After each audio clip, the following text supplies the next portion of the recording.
সুযোগ পাইনি। আমাদের চার্জ আছে ডিপো ইনচার্জ। এখন দেখেন সে কার্টুনে রাখছিল কোন জায়গাটা? তখন রাখছিল কিরকম? আশাটা ঠিক ছিল? না ছিল না।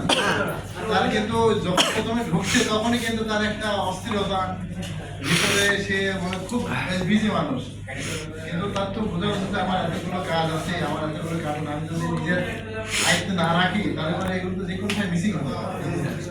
এরকম অসম্ভব আছে, আমাদের অনেক পরিবারের এরকম ভুক্তভোগী আছে। সিসি ক্যামেরার সামনে কার্টুন আপনার দোকান থেকে ভুলেই রেখে যাচ্ছে, ঠিক আছে? এরা যেহেতু আমাদের কাজ করতেছে, একসময় আসে দিয়ে চলে গেছে, আমরা ক্যামেরা দেখতেছি যে একজন আসে ক্যামেরা কার্টুনে চলে যাবে, সে তো আমরা চিনি না আমার দোকানে কে কখন আসতেছে।